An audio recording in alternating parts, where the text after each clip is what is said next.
Hello there, welcome to Genesis Models. My name is Bob Warden, and in this inbox review we're going to be taking a look at Games Workshop's Death Guard Fell Blightspawn.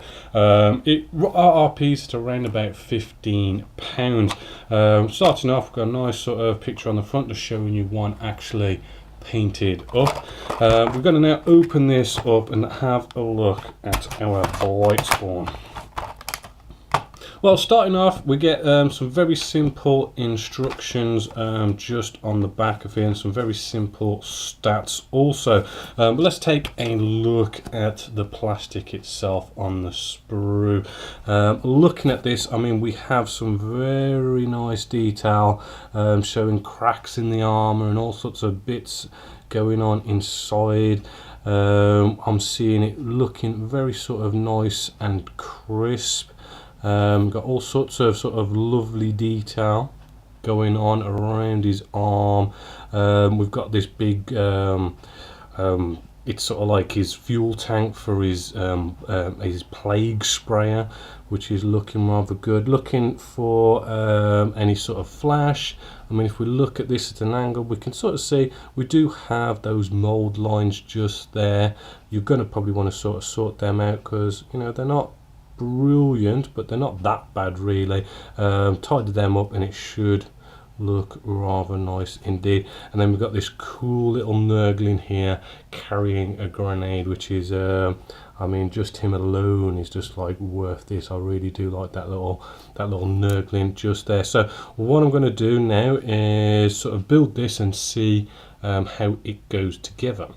So now I have built him all up. Hopefully, as you can see just here, he's come together rather nicely. The fit was absolutely perfect. Really do like that little Nurgling with his holding that grenade there.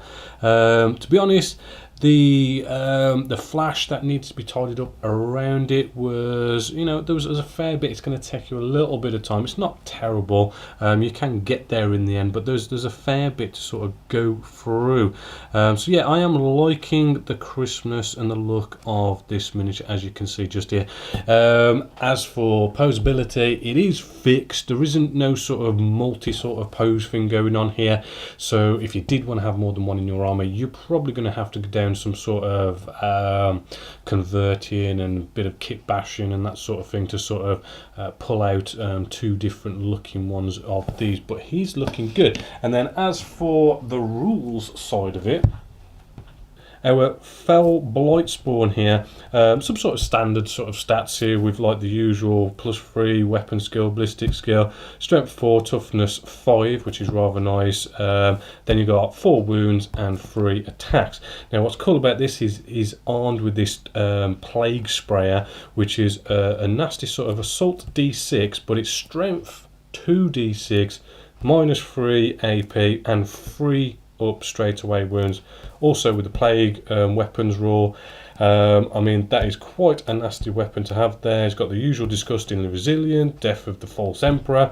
Then he's got 2 abilities. The first one, we've got the revolting stench, which what that basically is if you're being charged by an enemy that's within 7 inches of this dude, he is going to stop them from having the first attack. So if you know how you sort of, when you charge someone, you get to attack them first.